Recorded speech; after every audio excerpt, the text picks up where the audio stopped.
Praise the lord. యేసుక్రీస్తు నామములో మీ అందరికీ శుభాది వందనాలు చెల్లించుకుంటున్నాను. యేసే మార్గం అనే కార్యక్రమం ద్వారా ప్రతిరోజు వీక్షిస్తున్న ప్రతి ఒక్క కుటుంబం దేవుడు మిమ్మల్ని మీ కుటుంబాన్ని దీవించి ఆశించును గాక. మరి మీరందరూ హ్యాపీగా ఉండాలని మనసారా కోరుకుంటూ, మీ కుటుంబ సభ్యులు మీరంతా మరి దేవుని ఒక ఆశీర్వాదాలు పొందాలని మనసారా కోరుకుంటూ, మరి పాస్టర్ విలియం మినిస్ట్రీ అని మన యూట్యూబ్ ఛానల్ ఉందండి. ప్రతి ఒక్కరు సబ్స్క్రైబ్ చేయండి, లైక్ చేయండి, షేర్ చేయండి. ముఖ్యంగా బెల్ ఐకాన్ క్లిక్ చేయండి. ఎప్పుడైతే బెల్ ఐకాన్ క్లిక్ చేస్తే నోటిఫికేషన్స్ వస్తాయి కాబట్టి మీ జీవితంలో దేవుడు అనేక అద్భుతాలు దేవుడు జరిగించబోతుండో. ప్రార్థించుకుందామా వాగ్దానం కొరకు. స్తోత్రం. పరిశుద్ధాత్మల వాగ్దానంతో మీరు మాట్లాడి బలపరిచి స్థిరపరచమని యేసు నామములో అడుగుచున్నాను తండ్రి. ఆమేన్. హల్లెలూయా. ఈరోజు దేవుడు మనకి ఇచ్చేది వాగ్దానం ఏంటంటే, మరి ఫిలిప్పు 4:6 దేని గూర్చి చింతపడకుడు కానీ ప్రతి విషయంలో ప్రార్థన విజ్ఞాపము చేత కృతజ్ఞత పూర్వకంగా మీ విన్నపములు దేవునికి తెలియచేయుడి. హల్లెలూయా. ఈరోజు చూడండి, చాలామంది చింతిస్తూ ఉంటారు, కానీ దేవుడు ఏమని సెలవిస్తున్నంటే దేని గురించి మనమంట చింతించొద్దంట అండి. ఈరోజు అన్ని విషయంలో మీరు చింతిస్తున్నారేమో, బాధపడుతున్నారేమో, వేదన చెందుతున్నారు. నా కుటుంబం సభ్యులకు ఎట్లా, నా పిల్లలు ఎట్లా, నా భర్త ఎట్లా, నా భార్య ఎట్లా, లేకపోతే నా బిజినెస్ ఎలా, మరి ప్రతి విషయంలో మీరు చింతిస్తున్నారేమో. స్టడీస్ విషయంలో కావచ్చు, జాబ్ విషయంలో కావచ్చు, ఏ విషయంలో అయినా సరే అండి. ఈరోజు దేవుడు ఏమని సెలవిస్తున్నంటే దేని గురించి నువ్వు చింతింపకూడదు అని చెప్తున్నాడండి. ఏమంటున్నంటే ప్రభు సమీపంగా ఉన్నాడు కదండి.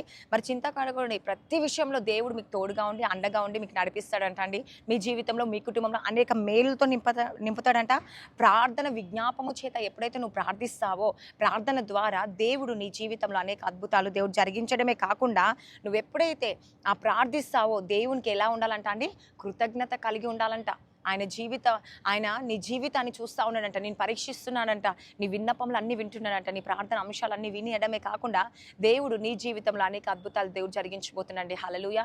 ఈరోజు ఎంతమంది అయితే దేని కొరకు చింతిస్తున్నారండి? ప్రతి ఒక్కరు కుటుంబం కొరకు, నాయన జాబ్ల కొరకు కదండి. మరి కుటుంబ పరిస్థితులు అనేక రకరకాలుగా మరి చింత ఉంటుంది. కానీ ఈరోజు దేవుడు నీకు సెలవిస్తూ ఉన్నాడు, నా చింత యావత్తు కదండి, నీ చింత యావత్ ఎవరి మీద వేయాలంటే దేవుడి మీద వేసినప్పుడు దేవుడు ఖచ్చితంగా కార్యము జరిగించబోతుందండి. దేవుడు మిమ్మల్ని మీ కుటుంబాన్ని దీవించి ఆశించును గాక. ఈ వాగ్దానం మీ జీవితంలో నెరవేర్చబడును గాక. మరి ప్రార్థించుకుందామా? స్తోత్రం. పరిశుద్ధ ఆత్మల యేసు ప్రభు వాగ్దానం ద్వారా మీరు మాట్లాడి బలపరిచి స్థిరపరచండి. ఎంతమంది అయితే ఉదయకాల వాగ్దానం ఇచ్చారో వారి జీవితంలో వారి కుటుంబం గొప్ప మేలు జరిగించండి, ఆశీర్వదించండి. యేసు ప్రభు మీరే సహాయం దయచండి. ప్రతి ఆటంకాల శోధన తొలగించండి. ఎంతమంది అయితే బర్త్డేస్, మ్యారేజ్ డే జరుపుకుంటే సంవత్సరం అంతా వారిని బ్లెస్ చేసి దీవించి ఆశించి పోషించి సంరక్షించి వారి కుటుంబ పరిస్థితులు మార్చండి. అనేక బంధకాల నుంచి తొలగించి అద్భుతాన్ని ఆచరణ మేలు జరిగించండి.